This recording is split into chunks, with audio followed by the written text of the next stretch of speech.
una persona cuya trayectoria académica y trayectoria profesional admiro muchísimo por ser una persona referente en temas de integridad, en temas de revolucionar la profesión contable.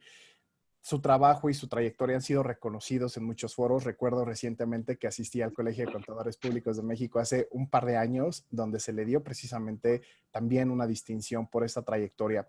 Doctora Silvia, platíquenos. Hemos visto en este libro de Compliance Behavior que usted tuvo a bien escribirnos algunas líneas para este prólogo de este libro. ¿Por qué no nos cuenta un poco, doctora Silvia, sobre este prólogo que usted escribió y qué mejor que escucharlo de su propia voz? ¿De qué trata este libro?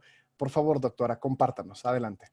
Pues primero que nada, muchas gracias, Dani, por la presentación. Un gusto también encontrarnos en este foro. Gracias, buenas tardes a todos los que se han unido a la presentación del libro. Y pues desde luego un agradecimiento a los autores del mismo por la deferencia de invitarme a escribir el prólogo, a José Manuel y a Francisco Javier.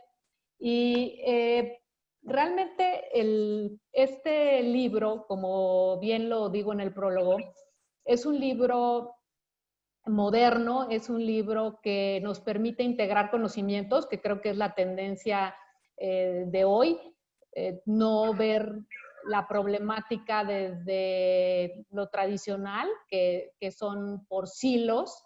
Entonces a veces estamos acostumbrados a ver la parte contable por un lado, la parte de finanzas por otro, la parte de legal por otro, la parte de psicología por otro. Y en este caso, pues es un libro que nos permite justamente hacer esta conjunción de un tema que desde el nombre, ¿no?, de compliance, pues todos hoy dicen, explíquenos bien qué es compliance y si cumplimiento tiene que ver con ética o va más allá de la ética, y luego entramos en los terrenos de la moralidad y en los terrenos, desde luego, del comportamiento humano, ¿no? Entonces, por eso creo que el libro es innovador en el sentido de que une e integra el conocimiento de la parte técnica de lo que es el compliance, desde luego, con la parte del comportamiento y de la psicología, tanto humana como organizacional. Muchas gracias, doctora Silvia, por compartirnos de viva voz esas palabras que podemos tener en el prólogo del libro. Y precisamente hay varias preguntas que empiezan a surgir alrededor de este libro. La primera es, hablamos de compliance. ¿Será compliance a quienes va dirigido específicamente este libro? Pero bueno, gracias, doctora, y vamos a estar incluyéndola a lo largo de la conversación de estos temas. Y ahora me gustaría dirigir la atención a mi estimado José Manuel Gutiérrez. Mi estimado José Manuel, bienvenido. Felicidades por haber realizado en conjunto con Francisco Javier Paz Tenorio esta labor disruptiva entre, como bien decía la doctora Silvia, la unión entre técnica y la unión con la parte de la psicología humana. Pero empecemos con José Manuel. Mi estimado José Manuel, platícanos, ¿qué es compliance behavior? Esa es una pregunta muy interesante, Daniel, y bueno, pues aprecio mucho que nos estés acompañando y a la doctora Silvia también. Gracias por estar aquí con nosotros. Bueno, este tema de compliance es un tema que es muy conocido en el sentido práctico es el cumplimiento. Eso es de lo que se trata, ¿no? De principio. Pero compliance behavior es una transformación que tiene que ver mucho con el tema de cómo le hacemos para que todo mundo tenga el mismo entendimiento del cumplimiento. Y cuando estamos hablando de esto, tiene también que ver con concretamente el tema de quiénes son los responsables de ese cumplimiento. Y ahí es donde empiezan a veces un poquito los malos entendidos, porque todo el mundo quiere que el compliance officer sea el que sea el responsable de que todo el mundo cumpla. Sin embargo, a veces no le dan los elementos o no le dan las herramientas para que pueda hacer correctamente ese trabajo. Sin embargo, de lo que proponemos en nuestro libro es justamente cómo hacer que se transforme esa cultura de cumplimiento, no solamente para el oficial, sino para todos los integrantes de la organización. Así que, si me permites, le paso la voz a Paco para que él nos haga favor de ampliar un poco más esta visión. Adelante, muchas gracias. Adelante, Paco. Bueno, pues como como bien dice José Manuel, como bien dijo Silvia, esta amalgama de un psicólogo organizacional y un experto en control interno, pues no es fácil, ¿verdad? Por un lado, pues tenemos a la gente haciendo controles y por el otro lado, no teníamos a gente buscando cómo obedecer o cómo apegarse a esa conducta deseada, pero sí tenemos a gente que está tratando de desactivar los controles y eso nos está poniendo en un grave problema como estamos viviendo hoy, ¿no? Vemos que yo no quiero decir que por naturaleza somos incumplidos, yo creo que somos mal educados en el tema de las consecuencias. Somos de la idea de que necesitamos un policía o un vigilante para cumplir con la ley y eso es falta de educación. Uno debe de ser autorregulado en todo este proceso. Cuando hablamos de conducta de cumplimiento, compliance behavior, es precisamente apelar a esa conciencia, a esa vocecita interna que nos detenga, que nos haga ver y que nos haga pensar el por qué estamos y cuál es la razón de esos límites que están manejando. ¿Sí? Si nosotros ponemos una valla al pie de un precipicio y decimos no pase, riesgo de muerte, ¿sí? Bueno, pues la gente que no valore su vida va a transgredir la barra y se va a caer, ¿sí? No necesitamos un policía que esté ahí diciendo, señor, se va a caer, se va a matar. No, no, mire, no me mato. Pues claro que no. Entonces, esa es la idea. Ahora, en compliance, cuando alguien no cumple con la conducta deseada, pues hay una sanción, ¿no? Pero no siempre esas conductas ameritan sanción, a veces es una llamada de atención, a veces no nos damos cuenta, a veces la misma persona que vigila es la que tiene que darse cuenta y le dan la vuelta. Perdón, entonces lo que necesitamos aquí es que la propia gente sea quien sea gestor de su propio comportamiento, que se autocontrole, que entienda las consecuencias, que sepa que necesitamos orden en la vida, en la sociedad, en la familia, en la escuela. Hoy lo estamos viendo en casa, ¿no? Estamos todos encerrados y tenemos que poner reglas para usar la cocina, para usar el internet, para usar un espacio para poder tener eventos como estos, ¿no? Todo obliga y nos lleva a tener un orden. Si no lo llevamos, pues vamos a caer en un caos. Bueno, para no obviar tanto en comentarios, podría decir esto de primera mano, ¿no? Simplemente mencionar que las organizaciones no tienen contemplado dentro de su catálogo de competencias el cumplimiento y eso es algo muy importante que tienen que integrar.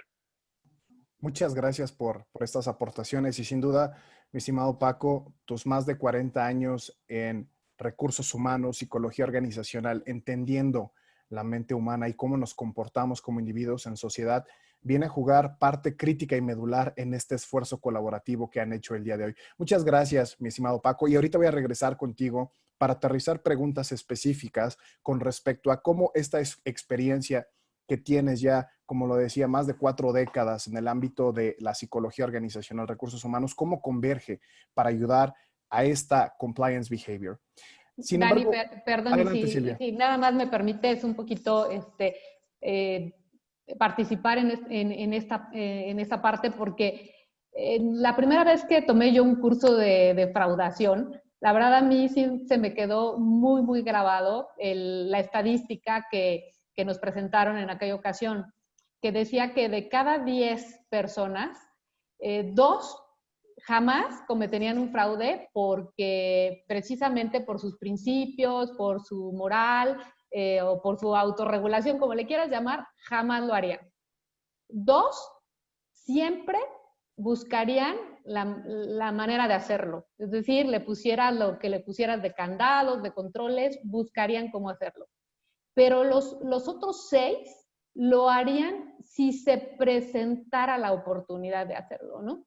Entonces, y de hecho ponían muchos ejemplos de cómo a veces los fraudes empiezan por errores que cometen las personas y se dan cuenta de que, mira, pues no pasó nada, nadie lo vio, y de ahí empieza a hacerse como el enjambre, ¿no?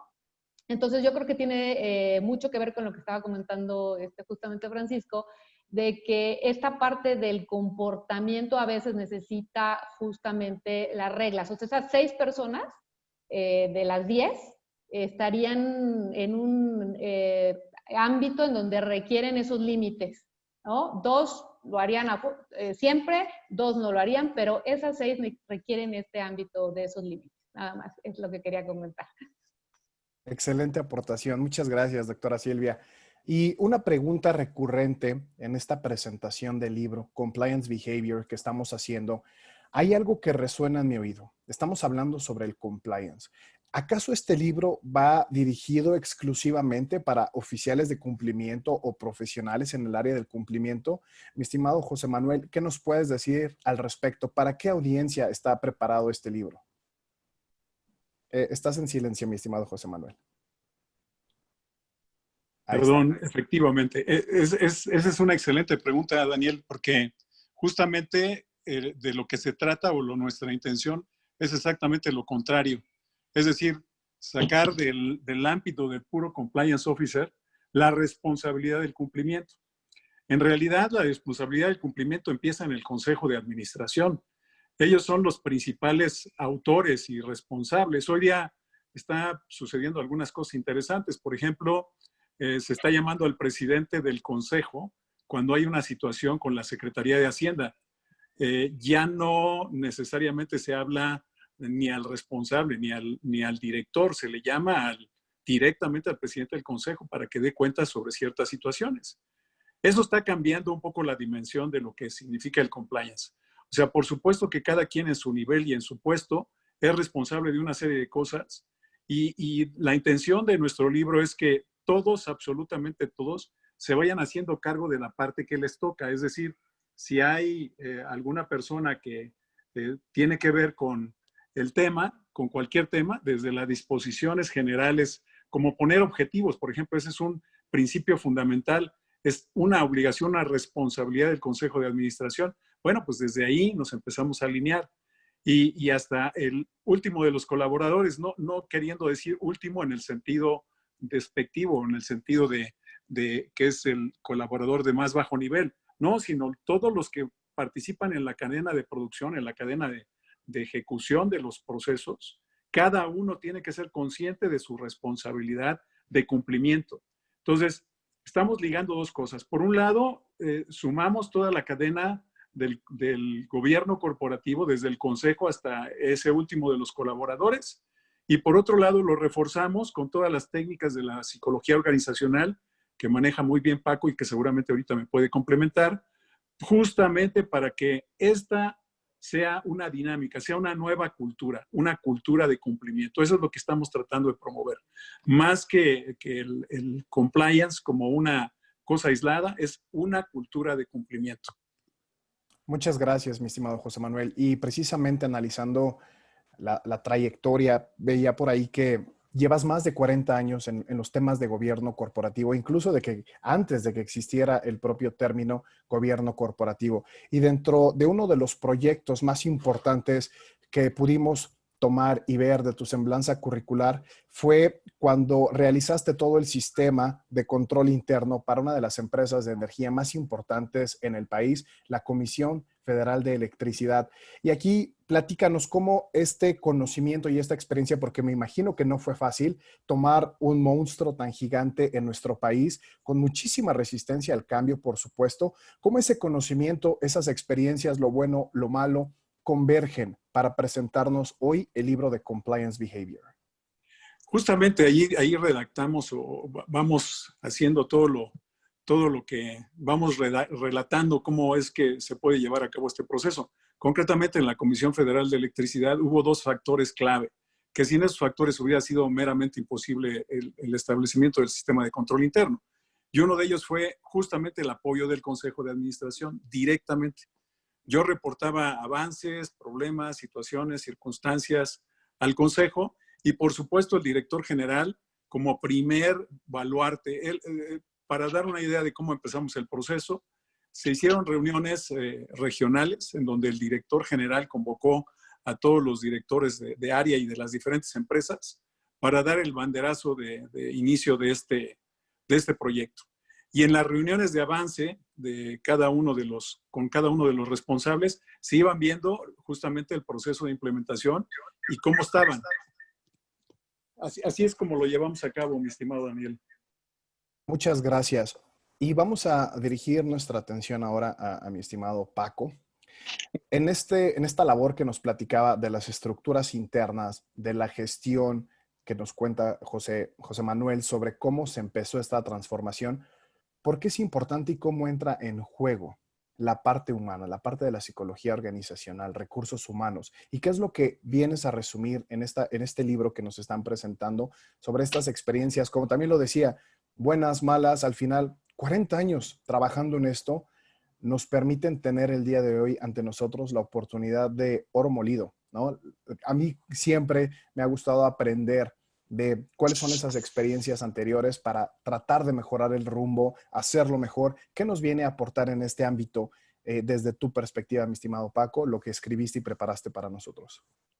Bien, pues mira, quisiera retomar las palabras de Silvia. Nos hace un señalamiento con una proporción sumamente interesante, ¿no?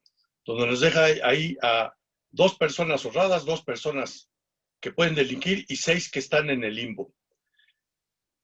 Aquí queremos terminar con una creencia de la organización que dice o que piensa que todos somos honrados per se. Hay que enseñar a la gente a ser honrada, hay que enseñar a la gente a ser íntegra, ¿sí? Porque si la gente vive en un ambiente de delincuencia, pues va a creer que esa es la forma de vida. Entonces, esta gente que queda en el limbo, hay que ayudarla con los límites, con la normatividad, con las regulaciones, para que sepa cuál es su comportamiento y no se vaya por la libre. Los límites, las normas son precisamente eso, puntos de control donde la gente se tiene que detener para saber hasta dónde puede llegar. Ahora, tú acabas de mencionar algo muy importante, recursos humanos se tienen que subir al tema, porque esto que estamos viendo y podríamos hablar de un 60, un 80% de la gente, son cursos de capacitación, son formación, son evaluación del desempeño que tenemos que medir a la gente, no solo qué consigue, sino cómo lo consigue. De nada nos sirve gente que llegue a la cuota de metas si algo hizo inadecuado para cubrir la cuota, como suele suceder en algunos lados, ¿no? Entonces, esta parte de la cultura de cumplimiento y que hay que colgarla muy bien de todo el tema de integridad corporativa, es la oportunidad para que se suban recursos humanos a la estrategia. ¿Por qué? Porque cuando hay un problema de compliance, generalmente acaba en relaciones laborales, ¿sí? Por alguna sanción o por algún despido. Pero hay muchas otras cosas que podemos aguantar, que podemos perfeccionar en el talento que ya tenemos, para que la gente con una simple afinada, una simple referencia, pueda tener un mejor control sobre sí mismo y una mejor confiabilidad en su trabajo. Entonces, cuando hablamos de comportamiento organizacional, es precisamente eso, las habilidades de la gente, sus conocimientos, pero dirigidas a los objetivos de la organización. Y dudo que la organización pues no quiera llegar a tener un negocio sano, un negocio ético, ¿no? Eso podrías decir de momento. Muchísimas gracias, mi estimado Paco. Dani, yo Adelante, aquí doctora. quisiera pues aportar justamente pues lo que ponía yo en el prólogo en torno al modelo del diamante del fraude, que empieza como una teoría psicológica, pero se traslada a las organizaciones. Y aquí empieza inicialmente como un triángulo en donde la parte de la motivación del individuo para cometer un fraude, pues es muy importante, digo, ya sea que tenga una presión económica, que tenga una presión de desempeño por parte de un jefe de llegar a ciertos resultados, pero por otro lado, la parte del razonamiento, que diga, no, bueno, si yo hago esto, ¿qué es lo peor que me puede pasar? Y que empiece vamos a hacer él mismo este mecanismo del raciocinio donde pues lo peor que me puede pasar es esto, y creo que está mucho inmerso en la cultura de los mexicanos, ¿no? Pues, ¿qué es lo peor que me puede pasar si no pago los impuestos a tiempo, ¿no? A lo mejor viene un programa de borrón y cuenta nueva, a lo mejor llega alguien y pues me hace quitas. Entonces, todo el tiempo vamos a estar viendo esta parte de tanto la presión de los individuos o la tentación, como el raciocinio de las reglas. Entonces, por eso es muy importante, como bien decían, que sea también un aspecto cultural y que venga de la cúpula, ¿no? Por eso le dicen the tone of the top, ¿no? O sea, si alguien hace algo indebido, tiene que haber pues, todo el mundo dice un castigo ejemplar, pero bueno, algo que denote que eso no debe de hacerse en la organización, o sea, una señal clara que eso no debe hacerse en la organización. Y eso no nos gusta culturalmente, o sea, no nos gusta hacerlo, pero por lo mismo no queda claro, o a muchos no les queda claro, qué es correcto o qué es incorrecto, o en el peor de los casos, si algo es incorrecto, ¿qué es lo peor que me puede pasar, no? Gracias, Perdón, doctora. Adelante. Daniel, quisiera abundar ahorita aprovechando el comentario de Silvia. No solo Silvia lo dice muy bien, no solo lo que hacen mal, todos los días la gente hace cosas buenas en la organización y no se sabe, ¿sí? Y estamos dando solamente el mal ejemplo, lo que está mal. Hay que enseñar a la gente lo que está bien y hay que reconocer a la gente que es honrada, a la gente que está cumpliendo, a la gente que se encontró una tarjeta de la nómina y la entregó en recursos humanos. Hay que mostrar ese tipo de actitudes para tener esos héroes que necesita la cultura, así se llama en la cultura organizacional, los héroes, para que la gente busque precisamente ese comportamiento de referencia. Muchas gracias, Paco. Y me gustaría también ir agradeciendo a nuestra audiencia por su activa participación en la discusión del foro del día de hoy. Empezamos con Fernando Gabriel Mendoza Nevares, que nos dice el control debe de derivar en todas las estructuras de la organización. No hay manera de que unas áreas sean laxas y otras no. Es parte de la cultura organizacional y de no ser así, rompe con toda la inercia a nivel organizacional. Eso me parece que es fundamental. Y voy a empezar a aterrizar una de las primeras preguntas que tenemos de nuestra audiencia y dejar micrófono abierto para la doctora, para ti, Paco, mi estimado José Manuel, para quienes ustedes, quien decida responder esta pregunta. Alfredo Puente nos hace una pregunta muy interesante que dice, ¿cómo aseguramos una toma de conciencia en la importancia de una cultura de cumplimiento de manera sostenida sin que se laxe con el tiempo? Y aquí les platico un poco el antecedente que nos pone Alfredo. Muchas veces cumplimiento está visto a contracorriente y sin duda hoy con la crisis económica que estamos viviendo, muchas organizaciones han perdido mucho dinero a raíz de la pandemia, por ejemplo, del coronavirus, del COVID-19.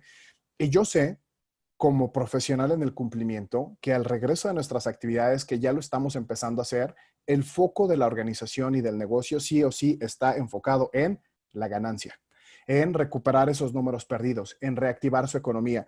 Y casi siempre, en la mayoría de los casos, no digo que todos, algunas organizaciones ya están tomando el liderazgo en adoptar, no nada más en papel, sino realmente como cultura la integridad, pero dejan de lado este tema del cumplimiento, de la integridad, de los valores, sobre todo por el golpe económico tan grave que sufrieron. ¿Cómo podríamos empezar a abordar este cambio, como bien lo decía Alfredo Puente? ¿Cómo asegurar de que la cultura de cumplimiento esté de manera sostenida, aún con esta época post-COVID, todavía COVID, sin que se laxe con el tiempo? Micrófono abierto. Bien. Yo quisiera hacer un comentario muy breve y ahorita yo creo que Paco nos puede aportar un poco más y seguramente Silvia también.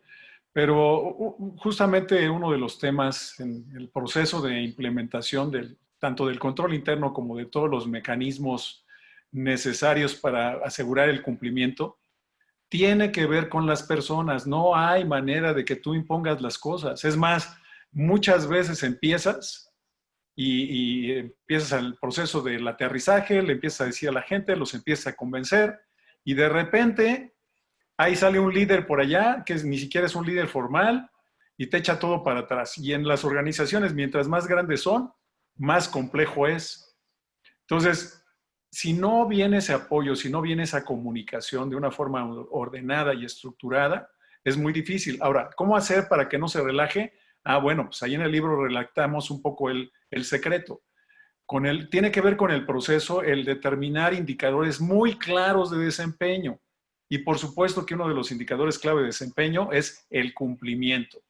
Si en los mecanismos que nosotros tenemos de supervisión y de vigilancia, que por supuesto en la medida que son automatizados funcionan mejor, si no dejas perfectamente claro que eso lo vas a estar midiendo, las personas efectivamente se relajan.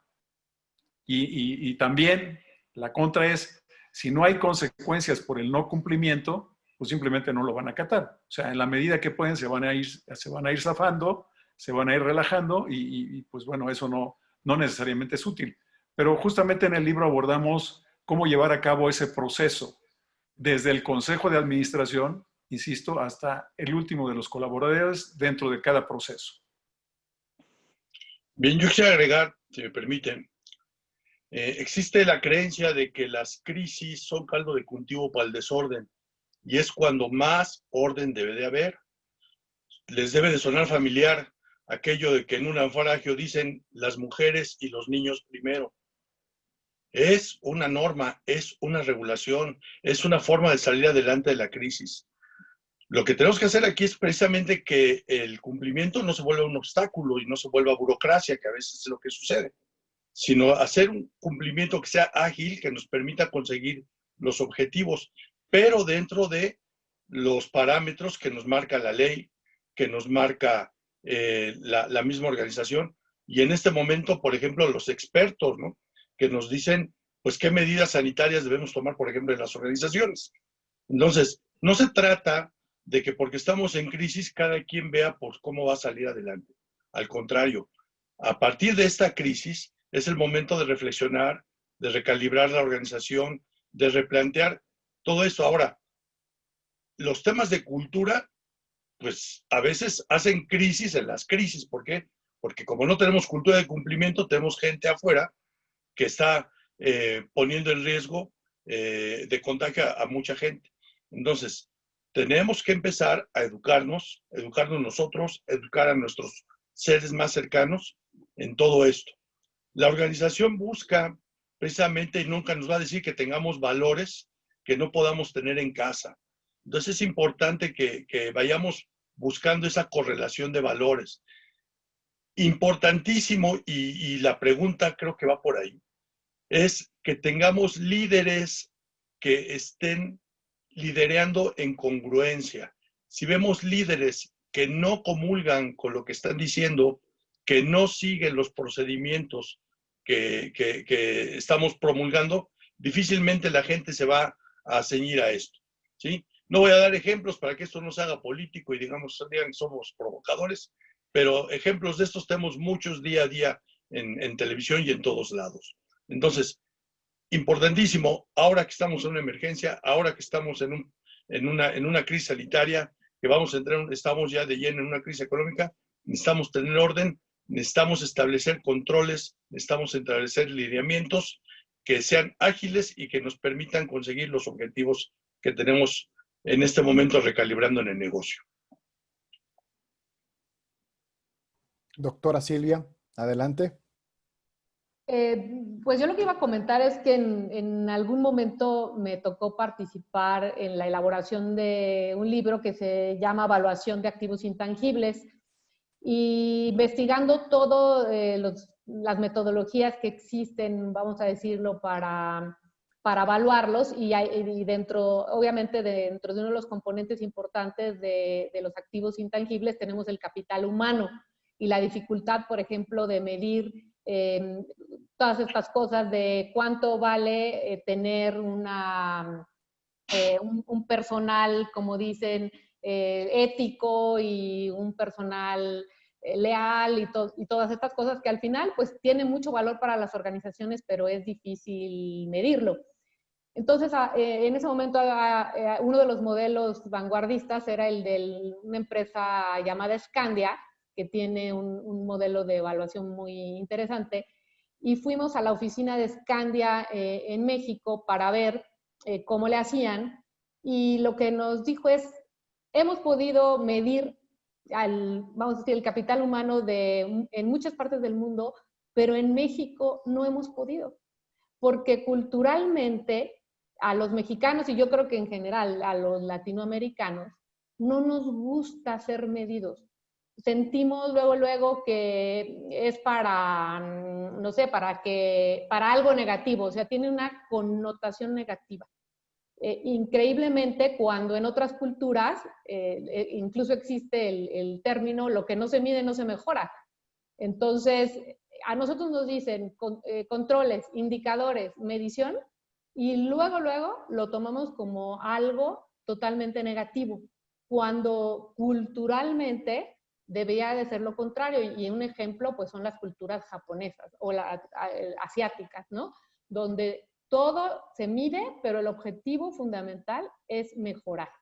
Entonces, también creo que en lo que plantean ahorita, pues volvemos a la explicación de que debe de ser un cambio cultural, debe de ser un cambio en donde yo debo medir el clima organizacional, debo medir el clima ético, qué tanto el código de ética, de integridad se entiende, se cumple, y hay que empezar porque, por eso, por la cultura de medición. Es lo que tendría que agregar. Muchas gracias, doctora Silvia, por compartir. Tenemos retos culturales, tenemos retos, y aquí me encanta este increíble equilibrio que tenemos con ustedes tres para poder llegar y materializar esta obra y este gran trabajo que tenemos frente a nosotros, que es la parte metodológica, la parte científica, la parte del paso a paso, los diagramas de flujo. Precisamente nuestra audiencia está muy interesada en conocer. ¿Contamos en este libro con alguna metodología, algo que nos pueda ayudar a llevarnos de la mano en cómo iniciar con esta transformación? Porque les platico, como profesionales de, voy a decir, no cumplimiento, sino como responsables de la transformación al interior de una organización, te rige el código de ética, el código de conducta, te rige la Ley Federal del Trabajo, la Ley de Protección de Datos Personales, tienes un sinfín de normatividad y regulación alrededor de ti, adicional al tema ético, que muchas veces no sabemos por dónde empezar con esta transformación. Nos sentimos a veces este sentimiento de saturación en cuanto a responsabilidades y actividades, y por ello es que a veces nuestro día termina a las 10 de la noche, por todo lo que cargamos sobre nuestros hombros. En esta parte entonces humana de Paco, la parte metodológica, científica de José Manuel y el conocimiento también académico tuyo, Silvia, nos permiten ir diseñando este paso a paso. La audiencia, y aquí voy con otra pregunta, Julio Díaz nos pregunta precisamente sobre control interno. La pregunta de Julio Díaz dice, ¿consideran que el control interno es un primer componente suficiente para la gestión del compliance? O en su experiencia, ¿qué otros temas se requieren para la gestión? Agradecemos a Julio Díaz su pregunta y encomiamos a todos los asistentes a que vayan haciendo también sus preguntas y las vamos a ir contestando a lo largo de la grabación. Micrófono abierto. Quien guste responder esta pregunta, adelante. Quieren, empiezo por la parte metodológica. O sea, tú puedes tener código de conducta, código de ética, mejores prácticas, puedes tener todos los instrumentos que se te puedan ocurrir, pero si las personas no quieren hacerlo, simplemente no hay manera. Y no se trata de poner castigos, o sea, si no lo cumples te voy a correr. Pues tampoco funciona porque entonces se convierte en amenaza permanente. Más bien hay que trabajar en ambos sentidos en una forma paralela. Por un lado vas, por supuesto, diseñando los modelos y haciendo conciencia, y eso exactamente lo que significa es que también tienes que, de alguna manera, instruir a las personas, decirles qué sí se vale y qué no se vale, y a veces hasta ejemplos prácticos, ¿no?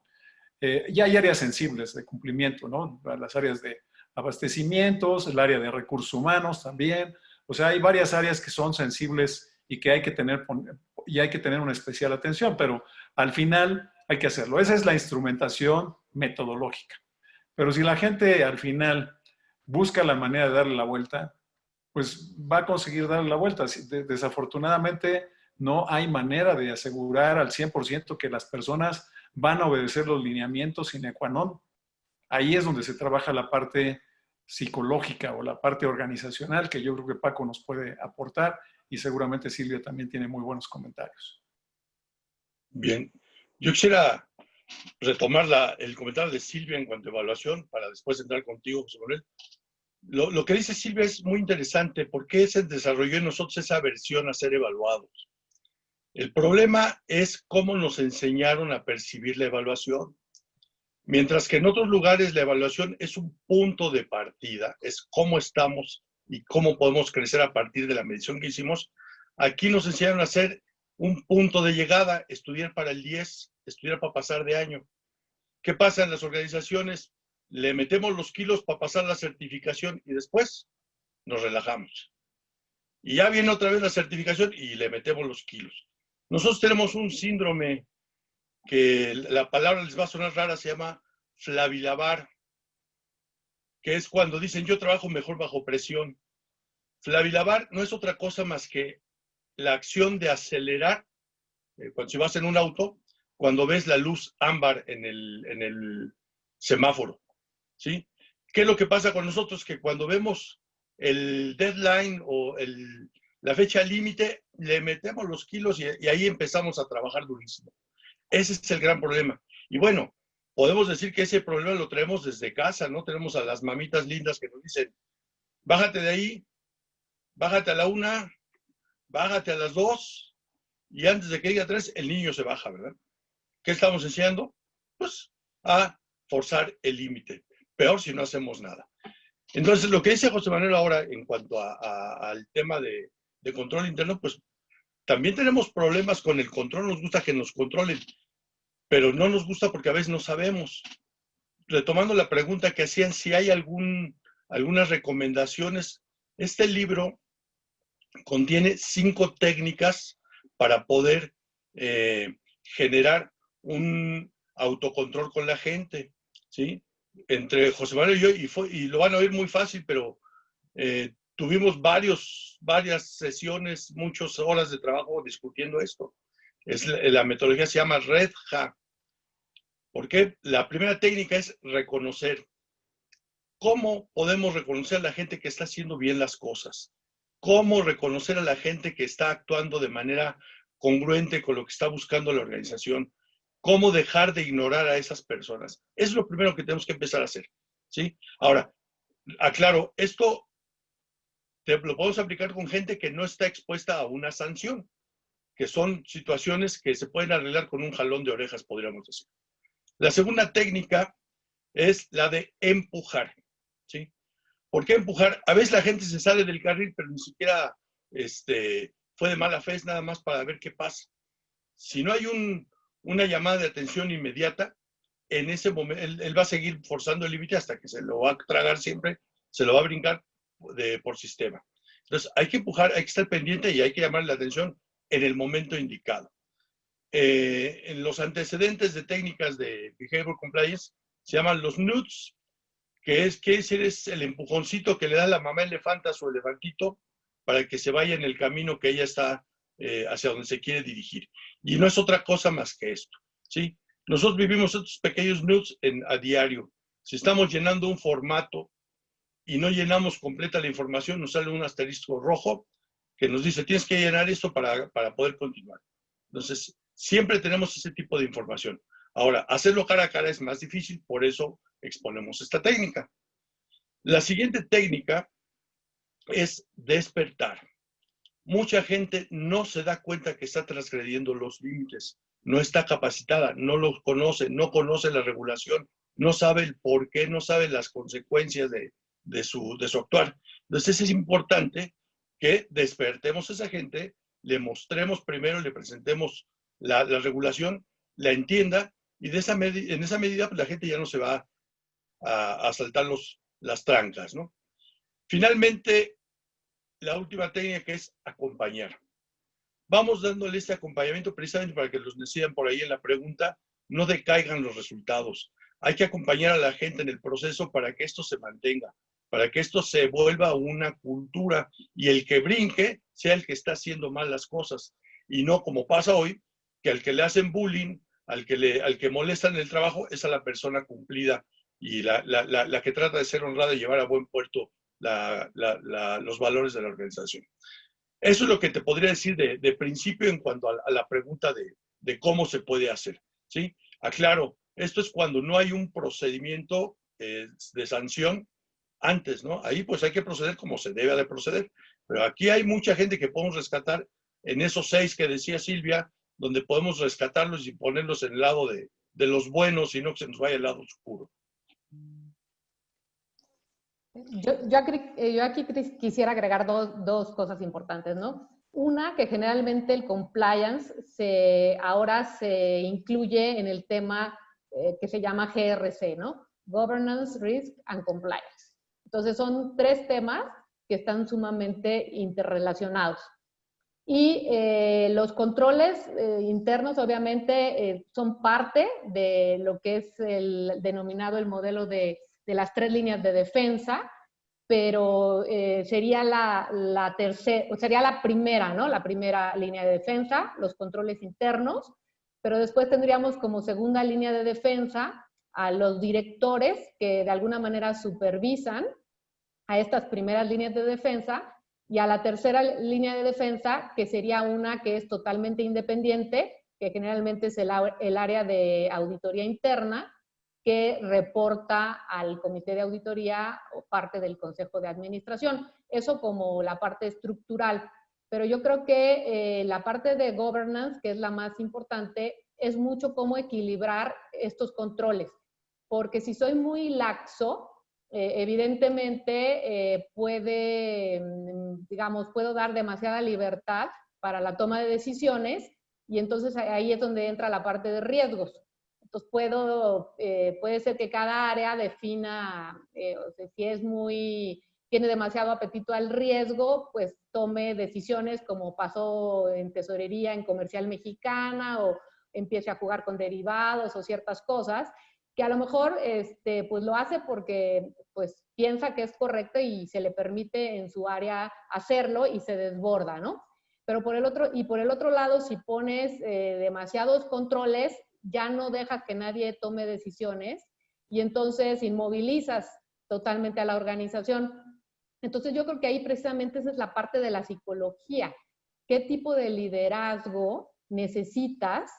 Y creo que hoy lo que nos falta al país son esos líderes, porque si hay demasiados controles, entonces inhibes totalmente el liderazgo, 0 liderazgo.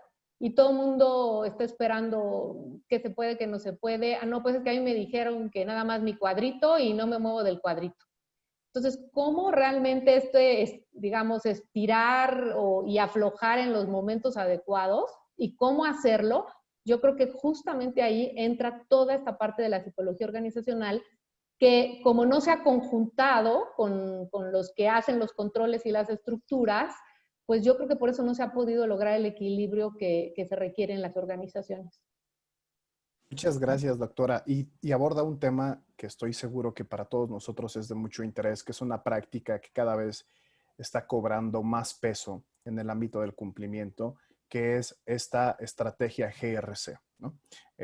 Y aquí me gustaría muchísimo saber cómo viene esta publicación que estamos presentando el día de hoy a romper con esos paradigmas y nos da esta introducción. Como bien lo mencionaba Bruce Blyth y Rick McHolt en su reporte de agosto del 2011, que se llama El lado humano del GRC. Voy a poner la referencia bibliográfica en el chat de Zoom por si quieren ver esa referencia. El lado humano del GRC, el párrafo más importante de ese escrito y lo que nos va a servir al transformar a nuestras organizaciones es cuando dice: existen allá afuera programas muy bien intencionados de cumplimiento, de gestión de riesgos, de gobierno corporativo, pero todos y cada uno de ellos están destinados a fracasar si no toman en consideración el lado humano de las personas que integran a la organización y que al final, sí o sí, lidias con personas, lidias con culturas, con emociones.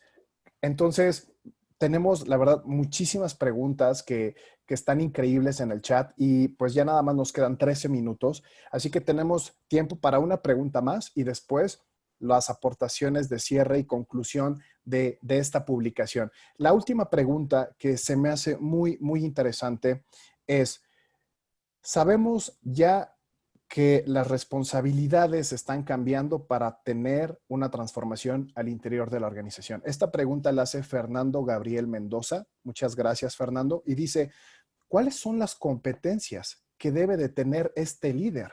¿Cómo se determina? Porque estamos hablando de un libro técnico, humano, académico, metodológico. ¿Qué me va a exigir a mí como profesional, como líder de esta transformación, ¿qué debo de empezar a cultivar en mi interior para liderar esta transformación? Dejo el micrófono abierto a nuestros 3 increíbles expertos para que nos compartan sus ideas y después damos las conclusiones de cierre. Adelante. Quisiera aprovechar, en primer lugar, y la pregunta cae muy bien porque justo aquí en las preguntas me están señalando que nada más dije, me faltó una técnica. Precisamente la que me faltó es la de jalar, que es la forma de persuadir a la gente para que se tenga confianza en los controles, para que se apegue a ellos, para que los entienda. Y esto va de la mano con la pregunta que nos hacen. ¿Qué competencia debe tener el líder? Pues si tenemos liderazgo como la capacidad de influir, indudablemente que es la capacidad de influencia con la gente. ¿Cómo va a influir? Sí, primeramente con el ejemplo, con la congruencia de comportamiento. Segundo, con el interés por los demás para que entiendan las razones y las causas que generan todo este proceso. Por ahí estamos viendo también que, preocupados por los costos de un programa de compliance behavior. No cuesta el compliance behavior, lo que cuesta es el no compliance behavior, porque son multas, son sanciones. Esto es parte de, a lo mejor en este momento podría salir muy grande un programa de estos porque nunca lo hemos hecho, pero en la medida que no solo lo integremos al área de capacitación, sino empecemos a seleccionar con base en perfiles axiológicos, que empecemos a gestionar con base en valores, que empecemos a capacitar a la gente en base a ética, a todo esto, el proceso va a ser muy sencillo. Recuerden las empresas cuando nació ISO 9000, algunos todavía no nacían, ¿verdad? Pero todo el mundo estaba como locos certificándose. Hoy las empresas nacen ISO. Hoy ya no hay que capacitarlos en eso porque la gente ya trae esa competencia. Eso es lo que tenemos que hacer. Eso es lo que tenemos que lograr. Con las generaciones que ahora y con las generaciones que vienen, que entiendan cuál es la razón de los límites, que desde casa entendamos que hay que poner límites razonables, consensuados, y que la gente entienda las consecuencias del no cumplimiento, porque eso es lo que cuesta, el no cumplimiento. Yo ahí lo dejaría para dar chance a mis compañeros. Gracias, Paco. Yo agregaría que, sí, ¿cuánto cuesta? Esa es una pregunta que todo el tiempo se hace cuando quieren hacer el proceso de implementación. Y como bien dijo Paco, lo que cuesta es no tenerlo, o sea, solamente que no se mide, ¿no? Ya hasta que tenemos las consecuencias y hacemos la cuenta, pues resulta que terminamos pagando 5 o 6 veces lo que deberíamos de haber pagado ni siquiera una sola vez. Aquí hay muchas técnicas que compiten y cosas que hay que considerar, pero yo diría que el secreto está en que el control interno no tiene por qué ser algo adicional, es parte del proceso mismo. No hay que hacer cosas nuevas ni diferentes. Simplemente las que estamos haciendo hay que hacerlas bien. Se parece mucho a temas de calidad en el sentido de hacer las cosas bien y a la primera. Pero eso de hacer las cosas bien y a la primera, voy a decirles algo que de repente me ha funcionado muy bien y a lo mejor viene un poco explicado en el libro, no con el nivel de detalle que a veces se necesita, pero la técnica más sencilla es preguntar ¿para qué? No es qué ni cómo. Es ¿para qué estamos haciendo esto? ¿Y por qué? Pues porque a veces cuando tú te pones a contestar esa pregunta, resulta que no tiene ningún sentido lo que estamos haciendo, porque no abona absolutamente nada ni ayuda en nada al proceso. Al contrario, lo estorba o lo limita. Entonces, ¿para qué estamos haciendo esto? Tengo que tener claro también por el otro lado el objetivo que quiero lograr. Si tengo esas dos cosas claras, rápidamente el control interno lo puedo implementar como parte del proceso. No voy a estar haciendo cosas diferentes. Voy a hacer exactamente lo mismo, pero bien hecho. Muchas gracias, José Manuel. Doctora Silvia, adelante. Sí, yo pues ahí añadiría, hablando de líder, que también, quizá porque me ha tocado participar en muchos comités internacionales y comparar otras cosas que hacen países de manera tan fácil y lo que nos cuesta a nosotros hacer. Y yo, por ejemplo, participé en un foro de educación puntualmente para competencias de contadores. Y en ella nos decían, bueno, es que debe de existir una figura de un mentor. Y yo creo que visto en películas y todo esto, que todo el mundo tiene mentores. Y nosotros culturalmente no existe esa figura del mentor. Y es que tú como líder te tomes el tiempo de explicarle a los demás y transmitirle a los demás eso. El liderar por el ejemplo, pero pues ¿cómo saben los demás, ¿no? ¿Cómo van a crecer si tú no los ayudas a crecer? Entonces creo que esta parte de toda esa red de mentoraje, que a lo mejor los que lo tienen muy bien son las firmas, o podría ser el ejemplo de las firmas que hacen mejor esta mentoría, pero en general nosotros no tenemos estas figuras que nos permitan aprender de ellas y seguir su ejemplo, ¿no? Entonces creo que sería un buen modelo para un líder, ¿no? Tomarse el tiempo y también cuando vemos los líderes exitosos y nos comparten qué hacen, y ellos dicen, pues, ¿qué hago? Simplemente no dejar que los demás me digan qué está pasando, sino yo también ir, observar, ver y tener esta transmisión de experiencia hacia los demás de lo que debe de ser, ¿no? Y la otra cuestión es que también siempre pensamos que las pequeñas empresas no deben hacer lo mismo que hacen las grandes o las que están en bolsa, ¿no? Y en especial para la parte de cumplimiento o de gobernanza. No es que eso es para las medianas, las grandes o las muy grandes, ¿no? Las muy pequeñas no, esas no necesitan. Entonces, si no empezamos por, como dice José Manuel, poner orden desde que empieza, y por ahí anda Moisés conectado, dice, ¿cuándo debe empezar? Pues desde el día cero, ¿no? Desde el día cero debería empezar a pensar yo en todas estas estructuras. Wow.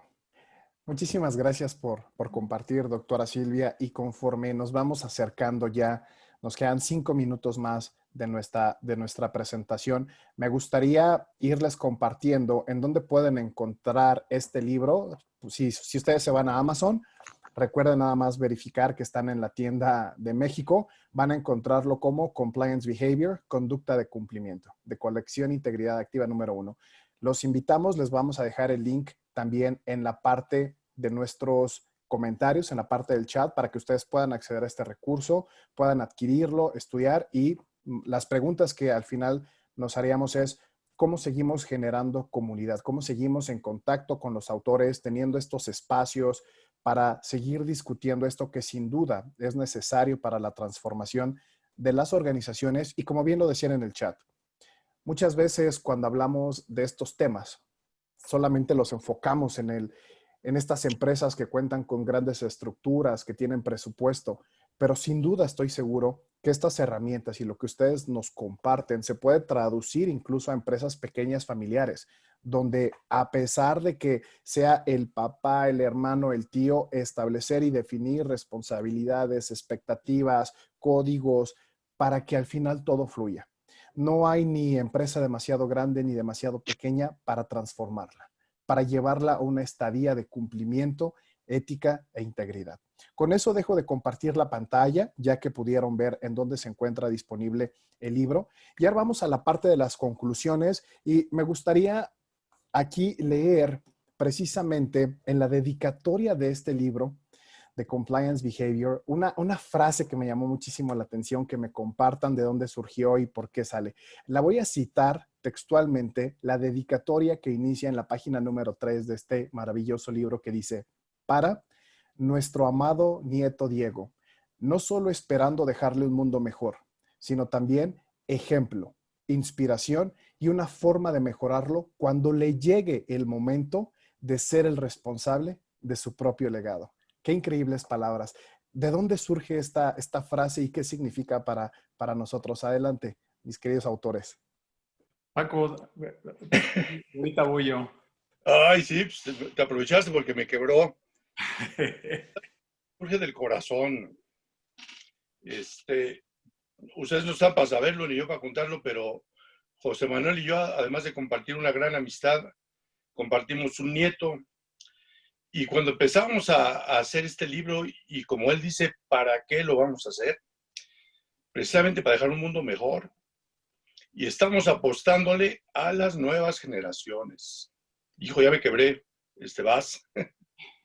Sí, en realidad nos estuvieron diciendo durante mucho tiempo nos preguntan, ¿no? Los propios hijos, los nietos, ¿y tú qué nos dejaste? Porque pues este mundo está hecho de cabeza, ¿no? Está ya totalmente volteado.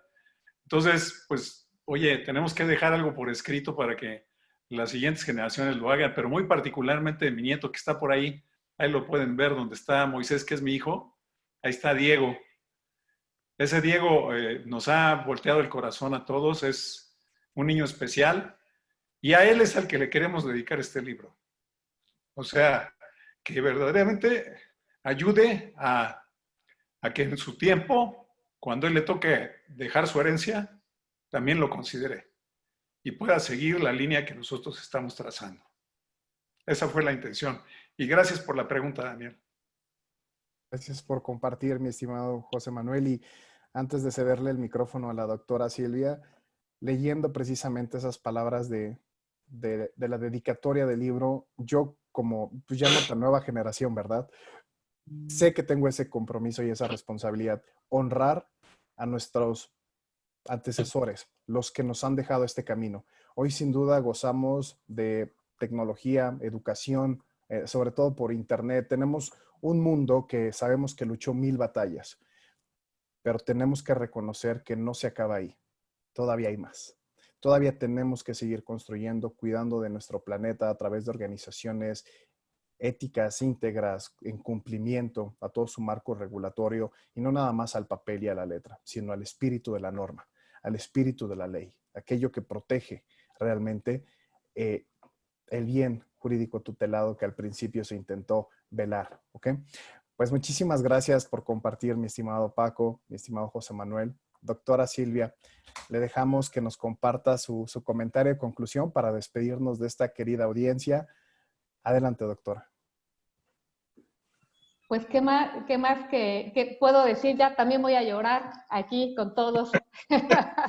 Que creo que, bueno, viene mucho al caso porque justamente estamos viviendo esta pandemia, un punto de inflexión de la humanidad, pues donde sabíamos que ya estos modelos pues que están generando gran desigualdad en el mundo, pues quizá no pueden seguir siendo sostenibles y las empresas tienen que justamente preocuparse por su entorno y por equilibrar más, ¿no? No es solo rentabilidad para los accionistas, sino es lograr un bienestar para justamente los que colaboran en una organización y para todo el ecosistema del que vive la organización, ¿no? Entonces, creo que este libro también, con este sentido humano de la psicología organizacional, pues nos viene muy al caso para los momentos de reflexión que hoy vivimos. Así que gracias por haberme invitado, encantada de haber compartido este espacio. Gracias a nuestros asistentes a la presentación de este libro, que es un legado para un mejor mañana, para un mejor futuro. El libro titulado Compliance Behavior, disponible en Amazon. Los invitamos a que sigamos en contacto con estos increíbles autores, con Francisco Paz Tenorio y José Manuel Gutiérrez Jubera. Allí tienen cómo aparecen en LinkedIn para que los puedan agregar, puedan comunicar, seguir sus publicaciones, comentar, intercambiar ideas de alto valor. Si en algún momento los necesitan, sé por la gran calidad humana que los caracteriza que estarán disponibles. Gracias, doctora Silvia, por estar presente, por ser parte de este movimiento. Y a nombre de Francisco, adelante, mi estimado Paco. Una invitación muy, muy afectuosa para todos ustedes. Hoy en la mañana nos hizo favor de hacernos una entrevista a Fernanda Tapia, la conductora de televisión. Entonces la entrevista sale hoy en su programa de las 10 de la noche en La Octava. Los invitamos a verla y acompañarnos en esta entrevista. Muchas gracias por dejarme dejar el comercial. ¡Wow! Allí estaremos. ¿Sabes a qué hora lo transmiten, mi estimado Paco? 7 de la noche. 7 de la noche. Ahí estaremos. Pues muchísimas gracias a todos. Que tengan un excelente día. Mi nombre, Daniel Medina, consejero global de cumplimiento en Fincom. Honrado de poder presentar a ustedes este gran programa el día de hoy. Les mandamos un fuerte abrazo. Provecho a todos. Sabemos que ya es hora de la comida y que tengan una excelente tarde. Con eso concluimos la presentación. Que tengan un maravilloso día. Hasta luego. Gracias, Dani. Gracias. Gracias.